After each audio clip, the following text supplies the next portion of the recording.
আমাদের মধ্যে অনেকের স্বভাব এত খারাপ, কারো রুমে গিয়ে দেখছে সে নাই, ওই দেখি তো তার রুমের ভিতরে গোপন গোপন কি আছে একটু বাইর করে দেখি, কি আছে না? প্রত্যেকটা মানুষের প্রাইভেসি আছে। কারো ফোন হাতে নিয়ে তার গ্যালারি চেক করতে যাইয়েন না, কারো ফোন হাতে নিয়ে তার ফোনের ভিতরে কি আছে চেক করতে যাইয়েন না। এটাকে বলে অনধিকার চর্চা। এটা করার কোনো অধিকার আপনার। আল্লাহর হাবিব কত সুন্দর একটা কথা বলেছেন শোনেন। নবীজি বলেছেন, খবরদার অন্য কারো গোপন বিষয় অথবা অন্য কারো অন্য কোনো ব্যক্তির গোপনীয় বিষয় তালাশে তুমি লেগে যেও না। আল্লাহর নবী বলেছেন, মান নাযারা ফি কিতাবি আখিহি বিগাইরি ইযনিহি ফাইন্নামা ইয়ানযুরু ফিন নার। নবীজি বলেছেন, তুমি তোমার ভাইয়ের কোন চিঠি তার পারমিশন ছাড়া তার চিঠির দিকেও নজর দিও না। যদি তার পারমিশন ছাড়া তার চিঠির দিকে তুমি নজর দাও, মনে রেখো তুমি চিঠির দিকে নজর নয়, জাহান্নামের আগুনের দিকে তোমার নজর দিয়েছো। কত বড় কথা, বুঝতে পেরেছেন আপনি? কারো পারমিশন ছাড়া নবীজি বলেছেন তার চিঠি পর্যন্ত ওপেন করবা না। আর আপনি সুযোগ পাইছেন আরেকজনের রুমে গিয়ে তারপরে বালিশের নিচে কি আছে, ড্রয়ারে কি আছে, এরকম বদখাইসলত মার্কা মানুষ তো আমাদের সমাজে নাই। নবীজি বলেছেন, খবরদার এটা করো না। আল্লাহ তাআলা বলেছেন, ফাইল্লাম তাজিদু ফিহা আহাদান ফালা তাদখুলুহা হাত্তা ইউযানা লাকুম। গিয়ে দেখলা কেউ নাই, তখনও তুমি পারমিশন না পেয়ে ঢুকো না। যদি ওই ব্যক্তি বলে আমি না থাকলেও আমার ঘরে ঢুকতে পারবেন, তাহলে আপনি ঢুকতে পারবেন, তো কোনো অসুবিধা। আবার কোনো বাড়িতে যাওয়ার পরে অনুমতি চেয়েছেন, কিন্তু অনুমতি চাওয়ার পরে বলা হলো, আল্লাহ বলেছেন, ওয়া ইন কিলা লাকুম ইরজিউ ফারজিউ হুয়া আযকা লাকুম ওয়াল্লাহু বিমা তা'মালুনা আলীম। তোমাকে অনুমতি দেওয়া হলো না। ওয়া ইন কিলা লাকুম, যদি বলা হয় ইরজিউ ফিরে যাও, অনেক সময় ব্যস্ত আছে, ব্যস্ততার কারণে বলল আপনি এখন যান পরে আসিয়েন, আল্লাহ তাআলা বলেছেন তখন তুমি তার দরজার সামনে জোর করে দাঁড়ায়া থেকো না, শক্তি দেখায়ও না। যদি বলা হয় ফিরে যাও তো ফিরে যাও। এই আদব আমাদেরকে শিখাচ্ছেন কে? আর জোরে বলেন কে? এরপরে আয়াতে আল্লাহ বললেন, লাইসা আলাইকুম জুনাহুন আন তাদখুলু বুয়ুতান গায়রা মাসকুনাতিন ফিহা মাতাউন লাকুম ওয়াল্লাহু ইয়ালামু মা তুবদুনা ওয়া মা তাকতুমুন।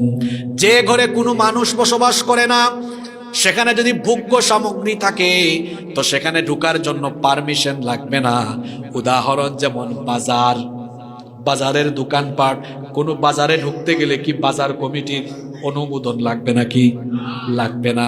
আল্লাহ এখানে বলে দিলেন, যেখানে ভোগ্য সামগ্রী তোমার পণ্যের দরকার, ভোগ্য সামগ্রীর দরকার, সেখানে যাওয়ার জন্য তোমার কোনো পারমিশন লাগবে না। রেস্টুরেন্টে যেতে পারমিশন লাগবে না, বাজারে যেতে পারমিশন লাগবে না। তেমনি মসজিদ, মাদ্রাসা, পাঠাগার, লাইব্রেরি, এই সকল জায়গাগুলোতে যাওয়ার জন্য তোমার কোনো পারমিশন লাগবে। এই তিনটা আয়াতে গেল পারমিশন কিভাবে নিতে হয়, কেন নিতে হয়, এই বিষয়গুলো আল্লাহ বললেন। এরপরে আল্লাহ তাআলা অশ্লীলতা থেকে, নোংরামি থেকে সমাজের মানুষকে বের করে আনার জন্য দ্বিতীয় দফা কর্মসূচি দিলেন। আল্লাহ তাআলা বললেন, কুল লিল মুমিনিনা ইয়াগুদ্দু মিন আবসারিহিম ওয়া ইয়াহফাযু ফুরুজাহুম যালিকা আযকা লাহুম ইন্নাল্লাহা খাবীরুম বিমা ইয়াসনাউন। যুবক ভাইয়েরা আছে না, ঘুমায় গেছে? এখন যুবকদের ওয়াজ চলে এসেছে, পয়েন্ট পয়েন্ট শুনেন। এবার আল্লাহ বলছেন, এরপরে অশ্লীলতা, নোংরামি থেকে, জিনা, ব্যভিচার থেকে সমাজের মানুষকে বের করে আনার জন্য এবার দ্বিতীয় দফা নীতিমালা বলা হচ্ছে। এবার পুরুষদেরকে আগে বলা হচ্ছে। আল্লাহ বললেন, কুল, ও নবী আপনি বলেন, লিল মুমিনিনা, মুমিন পুরুষদেরকে বলেন, ইয়াগুদ্দু মিন আবসারিহিম, দৃষ্টিকে যেন তারা সংযত রাখে, তারা যেন তাদের চক্ষুটাকে হারাম জিনিস থেকে বাঁচিয়ে রাখে। চক্ষুটাকে যেন তারা অবনত রাখে। এই আদেশটা মোল্লার না আল্লাহর? যুবকরা যুবকের মতো আওয়াজ দাও, চক্ষু অবনত করতে হবে আদেশ কার? আরো জোরে বলেন আদেশ কার? চক্ষু হলো অশ্লীলতার দরজা, অশ্লীলতার, জিনা ব্যভিচারের। বলবেন হুজুর চক্ষুকে আপনি এত বড় দোষ দিলেন কেন যে এটা অশ্লীলতার দরজা? জিনা ব্যভিচারের প্রথম সূচনাটা হয় চোখের মাধ্যমে। আগে দেখে, তারপরে খারাপ চিন্তা অন্তরে যায়, এরপরে শেষ পর্যায়ে শুরু হয়েছে কি দিয়ে? জোরে বলেন। এই জন্য আল্লাহ আগে বলেছেন চোখের কথা, পরে বলেছেন লজ্জাস্থানের কথা। আল্লাহ আগে বলেছেন ইয়াগুদ্দু মিন আবসারিহিম, চক্ষুটাকে সংযত করো, এরপরে বলেছেন লজ্জাস্থানের হেফাজত করো। কারণ হলো চক্ষুটাকে যদি কন্ট্রোলে রাখা না যায় তাহলে লজ্জাস্থান হেফাজতে থাকবে। অবৈধ যৌনাচার শুরু হয়ে যাবে যদি চক্ষুকে হেফাজত রাখা না যায়। এজন্য আল্লাহ আগে বলেছেন চক্ষুটাকে হেফাজত করো, চক্ষুটাকে কন্ট্রোল করো। এই চোখের সকল খেয়ানত কেউ না জানলেও যিনি জানেন তিনি কি? ও যুবক ভাইয়েরা, দিনের বেলা যে কালো সানগ্লাস, কালো চশমা পরে, কালো চশমার ফাঁক দিয়ে আড়ালে মেয়েদেরকে দেখো, এটা কেউ দেখে না, কারণ চশমাটা এমন। কালো চশমার ভেতরে আপনার চক্ষু কোন দিকে যায় আপনি জানেন, মানুষ জানে না। কিন্তু মানুষ না জানলেও যিনি জানেন তিনি কি?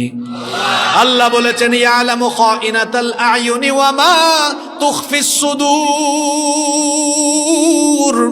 চোখের খেয়ানত মানুষ না জানলেও জানেন কে?